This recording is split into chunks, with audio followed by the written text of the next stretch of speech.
Yorkshire, Swindon, England's second capital city, Venice on the M4. But great to be with you in Aintree. I was confessing to Ian and Jane, who I stayed with last night, that I know lots of this part of the country. I know kind of Liverpool to the south and Southport to the north, but I have never been to Aintree. So a real pleasure to be with you this morning. And what we're going to do, the format for this morning is going to work like this. We've got 4 sessions this morning. In a moment, I'm going to kick us off thinking about very practical ways that we can hopefully start and stay in conversations about our faith in Jesus with our friends and our neighbours, colleagues, family members, and so on. Then Dave Hutchins from York is going to come and speak to us about how we can engage with the tough questions that people ask and how we can ask questions in return. He's also then, after the coffee break, going to help us think about what is unique about Jesus in a world of other faiths. There are so many different options that people could choose in today's multicultural Britain. How do we commend Jesus and his uniqueness to our friends? And then I'll be rounding off this morning thinking about, with all of these conversations that, God willing, begin through what we do, through what you've learned today, how do we bring people back to Jesus and the cross? And then we're going to end the day with some Q&A. So if, as I speak and Dave speaks, if questions arise in your mind about the stuff that we've shared, or perhaps issues that you've run into when you've thought about talking about Jesus with friends, we'll have a time of Q&A, and so you can save your hardest questions. I like the easy questions. Dave has promised he'll take the hardest questions going, so do save those for him. We're going to pack a lot in to this morning, so to help you get the most out of the next 3 hours, while I dive into our first session in a moment, I'm going to send a couple of clipboards around. If I could start one over here, and if I maybe start one on this side. If you, as those go around the room, if you jot your email address down on those clipboards as they go past, we'll do a couple of things for you at Solas. First thing we'll do is we'll take your email address and we'll sell it to Google. No, that's a test you're awake this morning. They've got it already, so there's no point. No, what we'll do is we'll send you the slides from today. So my slides and Dave's slides, we'll send those out to you. So if you're a note-taking type of person, don't feel you have to write everything down. We will send those to you. If you don't want that, just let the clipboard go by. Or if you fancy a giggle, you could write a friend's email address down instead and bless a friend with a random slide deck tomorrow morning. Well, without further ado, let's dive into our first topic for today. I'd like to spend the next half hour or so unpacking the question, how do we talk about Jesus without looking like an idiot? Because that's the fear that many of us have, right? We try and talk about our faith at work, with our friends, with our unbelieving family, neighbors, whatever it is, and we end up looking like Rowan Atkinson there or worse. How do we do it? Well, some scene setting here. I'm in full-time Christian ministry. I'm an evangelist and a trainer on evangelism, but that wasn't always the case. My first job, my first career, I worked for the health service. In fact, I worked for a place called St. George's Hospital Medical School in South London, helping them organize conferences and medical training. Loved my time working in the health service. It was a brilliant job, but I look back on my time there with some not inconsiderable guilt, because during my time in the health service, I confess to you, I was very much an undercover Christian. In fact, I've long thought that Undercover Christian would make a great movie title, actually about Christians sneaking around, hoping no one finds out we are Christians. In fact, about 10 years ago, when the TV show Silent Witness was first announced, I guess that was going to be it. But it turned out to be this boring police forensics drama thing. What do I mean by Undercover Christian?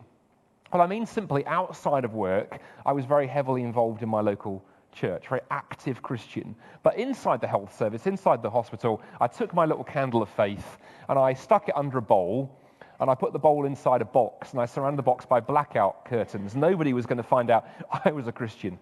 In fact, the stupidity of this was finally revealed. After I'd worked there for 6 years, they threw me a leaving lunch. I had handed my notice in. If your workplace throw you a leaving lunch and you haven't resigned, there is some subtext going on. I had resigned, they threw me a leaving lunch, and I discovered that a woman who worked on the same corridor as me, like 10 doors down, was also a Christian. But she'd also been an undercover Christian, and we hadn't discovered that we had 2 committed Christians on the same corridor. So what was going on?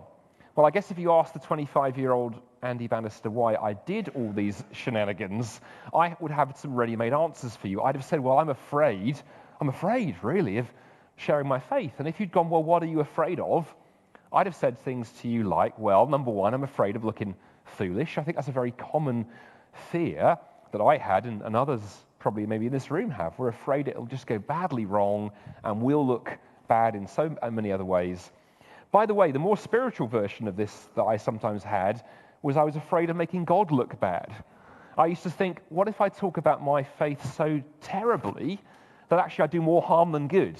And my spiritual gift was silence, I figured, was one possibility. Secondly, I think I was afraid of standing out from the crowd.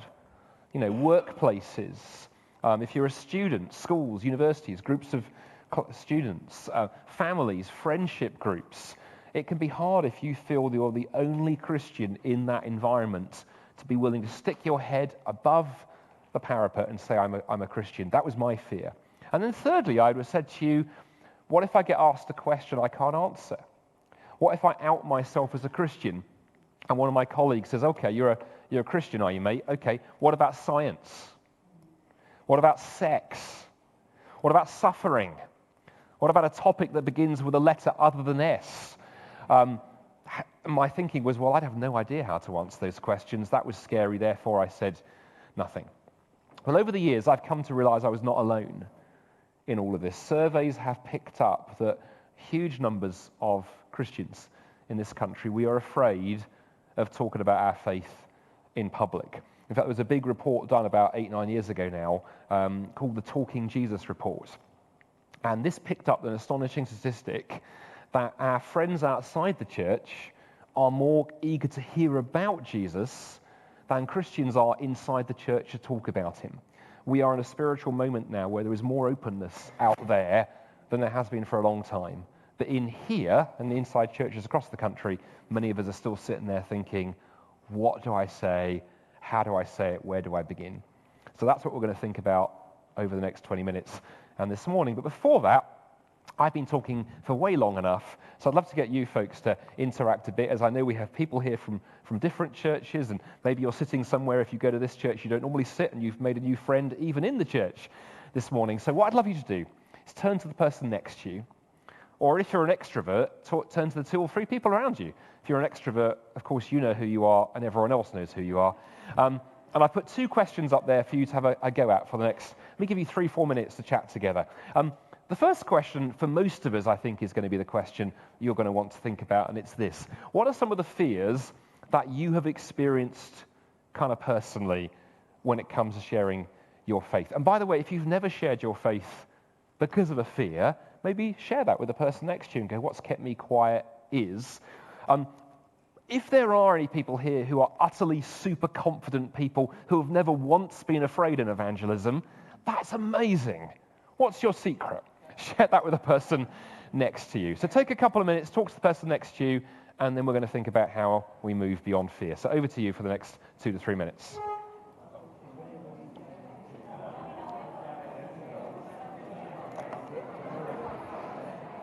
Hi. Oh, they're a good lively crowd. Yeah, I know. The mood's fantastic, isn't it? And like little giggles. I was going to. I nearly started. I wanted to say, Dave has been on and on at me to start with a horse joke. Tell a horse joke. Tell a horse joke. He's a bit of an old nag, really. No,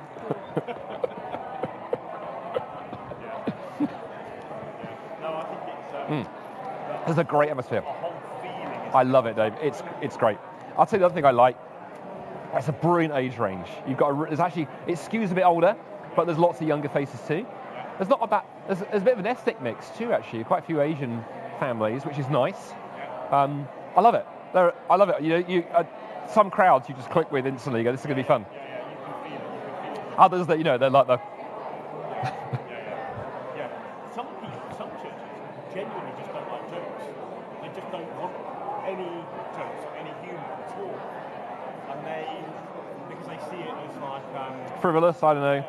we don't do that. Which is bizarre, right? Because Jesus was a man. The guy told some crackers. But you see, churches like that will read a passage like where Jesus says, "You strain out gnats and you swallow a camel. And they'll read it as Oh. you strain out a gnat and you swallow a camel. And they'll get that it's a joke. Even the, People would have been like rolling around. the other one that I when you first see it, someone pointed out to me, because I come from a church a bit like that you've got the parable of the lost sheep. Who of you here, having 100 sheep, having lost one, would not leave the 99 and go get the one? The answer is, none of us, mate. We've got 99. God's like, he's making it as a joke there about the extravagance of God. The fact is that people would not have followed him around and gathered in their thousands to hear him speak. If he wasn't, Quite well, the other one, of course, have you watched any of The Chosen? we've watched the first 2 seasons, I think. Yeah. What I like about that brings out the way that Jesus glues the disciples together. They have a good time. Yeah, they He muck challenges them. There's also mucking about. There's a bit of ribbing each other. He teases them slightly and go, that's obviously what he must have done, because he builds this. Yeah, there's no way that they would have. That he wanders around going, now let me talk to you about the Beatitudes. Yeah, that's right. I mean, some of them were probably teenagers, right? Some of them disciples. It's good stuff.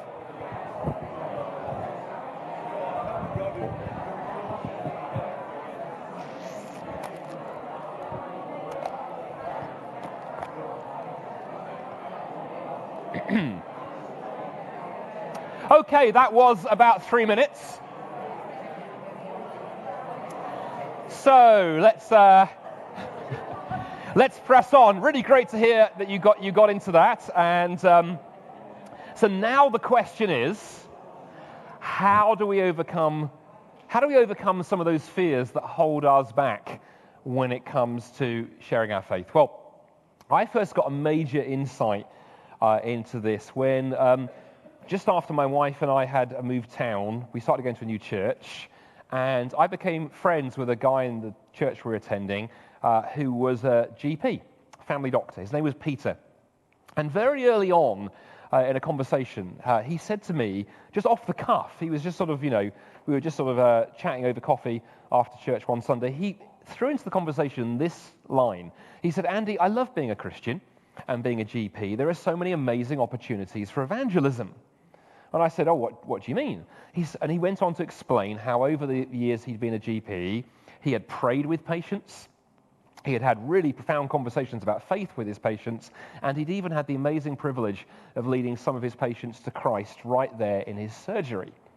Now, this my ears pricked up, because I don't know about you, I meet many Christian medics, teachers, other public service professionals who are terrified about talking about their faith at work. A couple of years ago, a Christian GP in this country was almost fired merely for asking a patient, can I pray for you? So when Pete said this, my antenna went up, and I said, okay, mate, what are you doing? How on earth have you not got yourself fired for the behavior you describe? He said, oh, Andy, my secret's really simple. This is what I do. And he told me this story. He said, when I have a patient in my surgery who is going through something in life, obviously that's why they've come to see me, they've got an issue. He said, I'll take them on a little kind of life audit. I'll say to my patient, okay, tell me about your diet. Are you eating well? Tell me about sleep. Are you sleeping properly? Exercise. How are you exercising? Lastly, Pete will say, tell me about spirituality. Are you making space for that in your life? And Pete said, do you know what normally happens? Normally they look at me and go, spirituality, what do you mean, doctor? And Pete will say, well, some people do yoga, some people meditate. I'm a Christian, though. I pray, I read the Bible, I go to church, those kind of things. And he said, in about 90% of the cases, he added, I'm a doctor, we're good at numbers. In about 90% of the cases, there's a follow-up question. They'll say, well, you pray, doctor, how does that work? Or you read the Bible, why would you read the Bible? Or the most common question is, where do you go to church? And he said, the best thing? They're now asking me the questions, and I'm 100% free as a doctor to answer their questions because it's patient-led. And if they don't want to go there, I don't go there. But most of them want to go there, and we have those conversations. And he said through those conversations, all kinds of things God has done over the years. Pete's now been doing this for about 25 years, and the NHS has not caught up with him yet. Let's put it that way.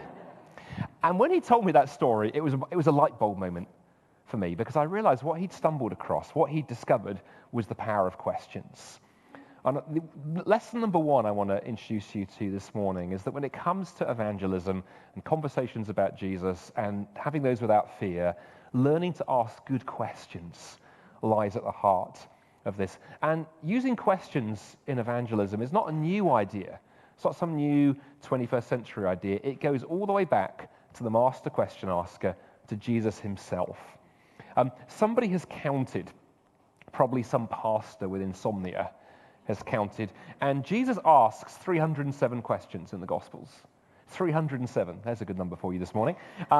So let's take a look at how he does it. Let's have a look at the master at work, and then I'm going to teach you 3 questions that you can learn to use in your everyday evangelism to get you started on this journey. But let's start with Jesus himself. And Jesus, in Mark's Gospel, we have this encounter described between Jesus and the rich young ruler. Let's take a quick look and see how Jesus uses a question to turn a conversation around. And then, as I say, I'll teach you 3 questions you can use. So Mark tells us, as Jesus started on his way, a man ran up to him, fell on his knees before him. "Good teacher," he asked, "what must I do to inherit eternal life?" "Why do you call me good?" Jesus replied. Jesus asked, "Why do you call me good? No one is good except God alone." Now, I suspect this is not the first time you've heard this story. You've probably heard it before, read it before, come across it before. So I wonder how often you found yourself thinking, I wonder what exactly Jesus was doing here. Because Jesus liked to do things that made people think. He liked to do things that puzzled people. He liked to poke and provoke people to get a reaction. And this is a classic example. Because the sign this is a bit odd is that none of us in this room would use this approach. As you think ahead to this evening, imagine this evening, 7 o'clock, 8 o'clock, you're back at home, sitting on your couch, on your sofa, watching, I don't know, celebrity taxidermy or something on the television. And when there's a knock at the door, and you open the door, and it's your next door neighbor, and they look at you and they say, "Good Christian, what must I do to inherit eternal life?" Who here is going to use this blinking answer, right? To go, hopefully, after this morning, you'll be saying, "Hey, I've just been to a seminar on this, come on in." Maybe the more nervous amongst you might say, I've got a book, or a leaflet, or if you're old school, a tract that you can give to your neighbor. Or if you're a total chicken-hearted coward, maybe you'll say, "Come to church tomorrow, and the pastor will answer that question. And if you come to this church, you can ring Glyn up and go, 'Glyn, you've got to preach your best sermon tomorrow, mate. We have a real non-Christian, no, not stuffed, a real one coming tomorrow morning.'" So why does Jesus not go a much simpler route? Why doesn't Jesus say, "I'm the Son of God, follow me"? Why doesn't Jesus say, "Come to the Alpha course that Peter, James, and John are leading, Sea of Galilee, next Wednesday night, loaves and fishes supper"? Well, maybe there was something going on in the life of this young man that needed addressing. And the way to address it was with a question. You see, think about this for a moment. Imagine you take a non-Christian friend or family member, someone in your circle who is not a Christian, and you were to say to them, "Look, I know you don't believe in God, but I wonder if you could just imagine for a moment. I want you to imagine there's a God, and I want you to imagine there's a heaven. If those things existed, what do you think you would need to do to get there?" What do you suppose is the most common answer you're likely to hear back, do you reckon? Yeah, thank you. I heard it over here first. Be good. That is still the most common answer that people sort of default to. Well, I guess if there's a God and there's a heaven, I guess if I'm a decent person, if I'm nice, then I increase the chance of going there. And this is what the young man is saying to Jesus. This young guy is saying to Jesus, "Well, Jesus, you look like a good person. You're a famous rabbi. Everybody hangs off your every word. So you're a good guy, so therefore you must be going to heaven. So tell me, how do I get there?" That's the mess that Jesus has to sort out. And he could sort it out with a sermon, a parable, a clever one-liner. He sorts it out with a question. Because when Jesus turns back to the young man and says, "Son, why do you call me good? Only God is good." It's a brilliant question, because he's basically saying to the young lad, to the young guy, "Son, you're absolutely right. All good people do go to heaven. 10 out of 10, absolutely correct. But here's the question, who is good?" And I'm telling you, only God is good. So you can follow the logic. All good people go to heaven. Only God is good. Who gets to go to heaven? Only God does. And I'm sorry, your application to join the Trinity has been turned down this morning. It also raises another question. If the young man has seen that Jesus is good, but only God is good, who does that make Jesus? And in a moment, Jesus is going to turn around. If you read on in this story, he's going to turn around to the young guy and say, sell everything you have, give it away, and then come and follow me. That's an outrageous claim if Jesus is merely a wandering rabbi from Galilee. If Jesus is more than that, makes a lot more sense. And Jesus did all of that work with a single question. Questions are very powerful. Of course, the problem is, if you're like me, you look at this and go, well, this is Jesus.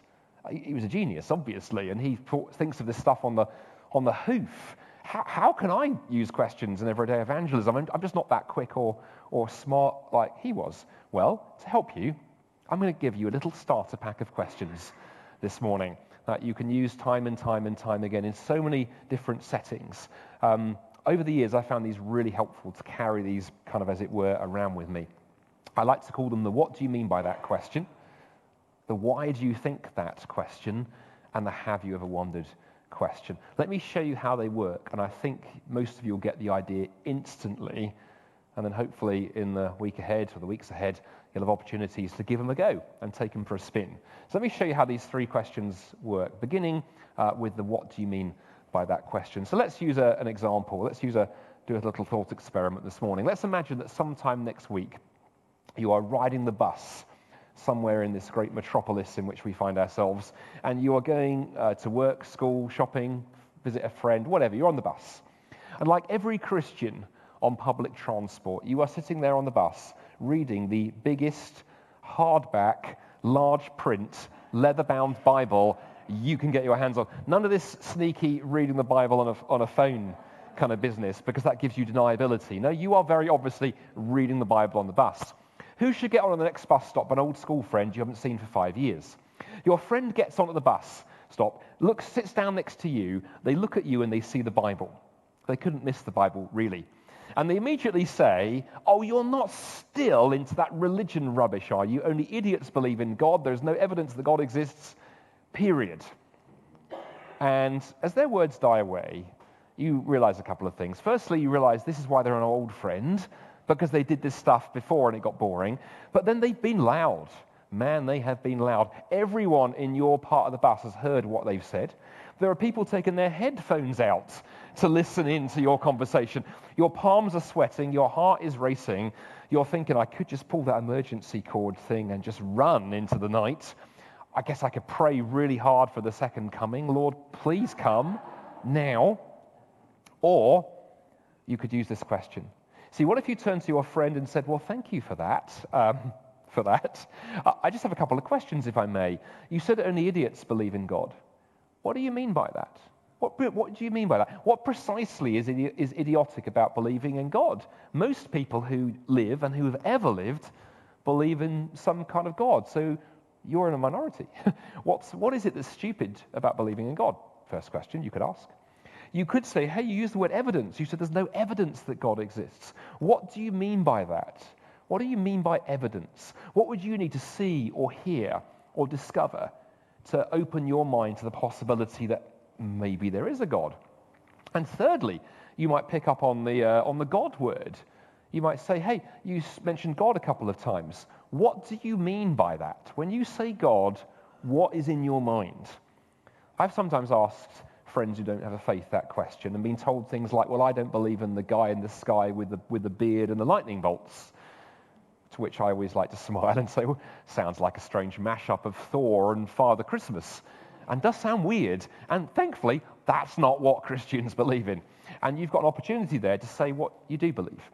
And any of those uses of a what do you mean by that question open up the possibility that a conversation can now begin. And rather than heated argument and fear and you sitting there trembling going, what do I say? Or, in many settings like me at the hospital, never starting the conversation in the first place for fear of what might come, the what do you mean by that question gives you a bit of breathing space. And God can work through those kind of spaces. So the what do you mean by that question really just helps you if you're afraid that you might get a response like that.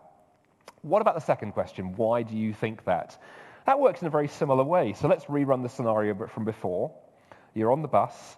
You've got one of those great leatherback-bound, hardback, you're so keen you've got one of those Victorian preaching jobs with a wooden eagle lectern underneath it. Friend gets onto the bus stop. This time they don't go for God, they attack the Bible. And they say, oh, yeah, for goodness sake, why would you read a Bible in public? I mean, it's an Iron Age book full of myths and legends and superstitions. Oh, and it's riddled with contradictions. It's a load of old rubbish. Same thing, your heart is racing, your palms are a bit clammy, you're thinking, what do I say? I'm not an expert.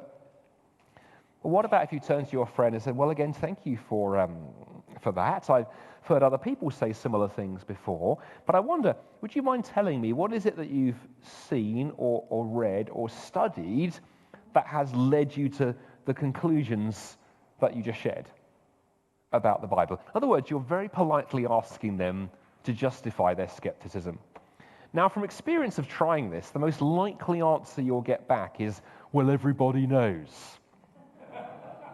That is shorthand for I was on YouTube last night, and I saw Ricky Gervais say it, and everybody laughed, and no one asked him the follow-up question, and now I'm stuck.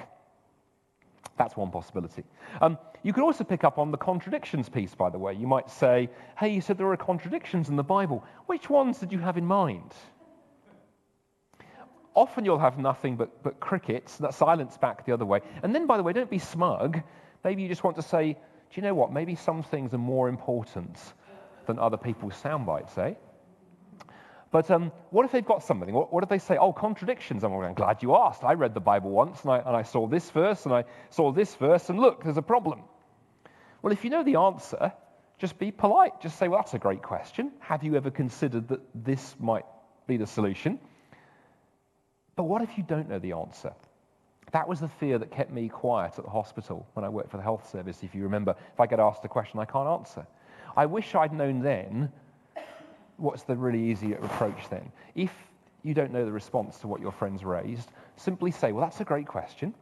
And look, I don't immediately have an answer, but I'm sure there'll be one. If you really would like an answer to that question, why don't you give me a phone number? Or we can exchange WhatsApp details or whatever. I will go and find you the answer.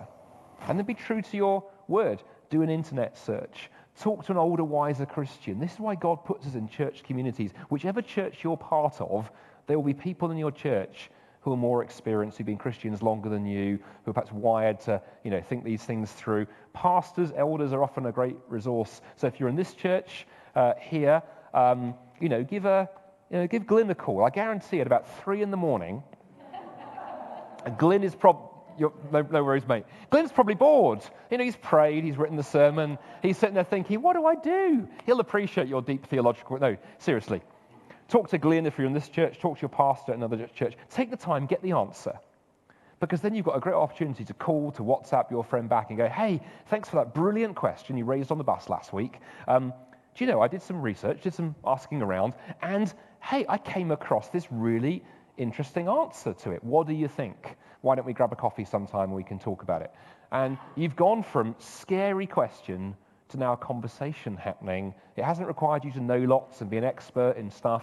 It's just required you to ask a question and do a little bit of follow-up. That's the why do you think that question. But look, in my last 7.5 minutes, one last question for you. See, those first two questions are great if you've got people who are throwing objections to the Christian faith at you. But what if a lot of your friends and neighbors and colleagues are like a lot of my friends and neighbors, not colleagues, I work for a Christian organization, praise the Lord, but a lot of my friends and neighbors are of the kind of I'm not interested in God persuasion.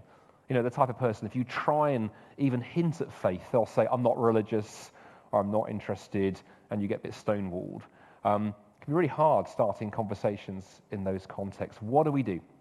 Well, this is where this final question can really help, and we call it the have you ever wondered question. And this time, let me show you how it works, not with a funny example, but with a real world story. I've got a mate of mine who is a teacher at a high school down in Plymouth on the south coast, and he teaches religious studies and philosophy, but he's a Christian teaching in a state school. So like my friend the doctor, John has to be very careful what he says, particularly to his students and to his fellow staff. If he's too Christian, he can get in trouble. But on one occasion, he said to me, Andy, I've worked out that wandering questions are really helpful for bringing faith into the classroom and into the workplace. And I said, John, what's a wandering question? And he told me this story. On one occasion, he was teaching a class of 30 15-year-olds, and he was teaching a class on morality and ethics and justice, this kind of stuff, GCSE class. He said, I had 30 of them, 30 teenagers in the room, Friday afternoon. And he said, to make a point, to illustrate a point, I put this picture up on the screen. This is the cover of Time magazine from August 2010, and it portrays the beautiful but mutilated face of a young woman called Bibi Asia. Who was she? Well, she was, at the time of this story, she was a 15-year-old Afghan teenager. She'd been forcibly married off to a Taliban warlord in his 50s, who had proceeded to mistreat and abuse her. So she'd run away from the home, but they'd captured her, dragged her back, cut off her nose and her ears, and just tossed her out and left her to die.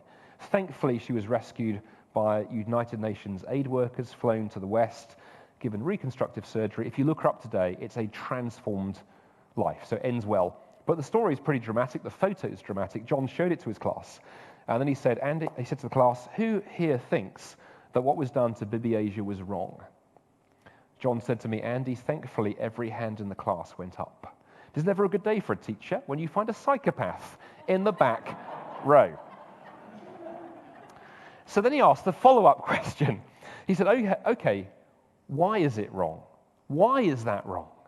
He said this time there was a longer period of silence and more sort of nervous shuffling of feet. Finally, after a couple of minutes, kid in the back row calls out, well, they violated her human rights, Mr. Broadbanks. They violated her human rights. And John called out, he went, oh, great answer, Sally, brilliant answer, but tell me, why is that wrong? Why is it wrong to violate somebody's human rights? And John said for the next 5 to 10 minutes, the kids would make suggestions, and John would just smile innocently and say, yeah, but why? Finally, a lad in the front row literally punched the desk in frustration and just said, well, it's just flipping wrong, sir. Absolutely the adjective a teenage boy uses. It's just flipping wrong, sir. That's what it is. It's flipping wrong. And then John made his move. He said, interesting. Have you ever wondered why we take human rights and dignity and justice so seriously? Why is it that we grant human rights to human beings and not to ants and aardvarks and lettuces and walruses and traffic wardens and just test your listening? What is it about humans that's so special?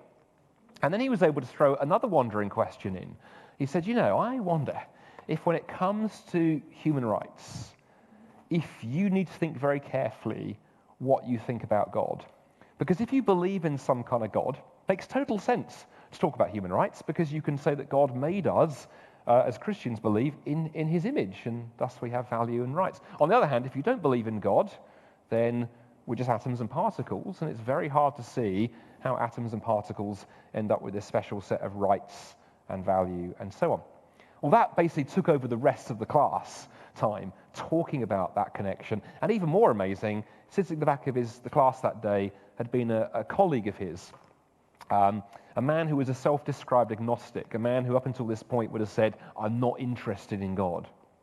And John said to me, it was amazing, this guy came up to him in the staff room at the afternoon tea break and said, John, that was an amazing discussion you led back in that class. It never before occurred to me that human rights is like a stupid idea if there is no God. And John said, well, I don't think I wasn't quite that blatant with the kids, but yeah, basically. Then his colleague said, maybe there are other things that only make sense if there's like something out there. And John went, yeah, I think that's fair enough. And then even more miraculously, his colleague said, I admit that for the last 20 years or so, I've kind of taken the whole God question and tried to stuff it under the bed and not think about it. Maybe I ought to think about it again one of these days.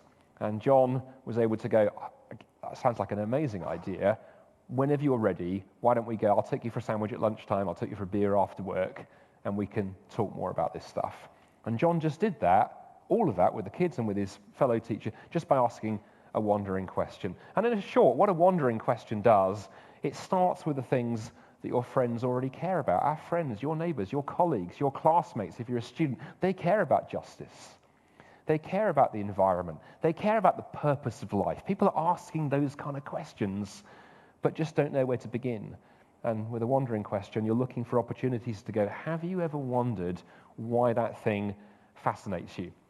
And really, in closing, there are 4 stages to a wandering question. Look and listen for something your friend is passionate about. Everybody that is close to you, friend, neighbor, colleague, classmate, whoever it is, there'll be something that matters to them. Then take an interest in it, ask questions, figure out why it matters to them, and then be prayerfully looking for an opportunity to ask a wandering question. Is there something about this that actually is a clue to a bigger story? And then lastly, show that Christianity makes sense of it. And by the way, if we had time, we don't this morning, but if you'd like a little bit of homework, at home this evening, if you're not watching celebrity taxidermy or celebrity barrel scraping or whatever you're into, crack open a Bible, have a look at Acts chapter 17, and you'll see Paul does this models this for us there in that chapter in Athens, where he wanders around Athens and he comes across this altar to an unknown God. And he goes and preaches this sermon that is basically a wandering sermon. He says to the Athenians, have you folks ever wondered who this God is you've built a blinking altar to? Why don't I tell you who it is? Now, our friends and our colleagues are not building altars to unknown gods, but they have things in their lives that function the same way, things that matter to them. And with a wandering question, you're trying to start there and gently build a bridge that leads in a gospel direction. So there we are, 3 questions this morning. Have you ever wondered? What do you think? What do you mean by that? Why do you think that? Give them a go. And as you do, be praying that God opens up opportunities for you to use questions to start spiritual conversations, to point your friends ultimately to the biggest question of all, which is Jesus, and the question he asks people, who do you say that I am? And we'll come back to that at the end of this morning.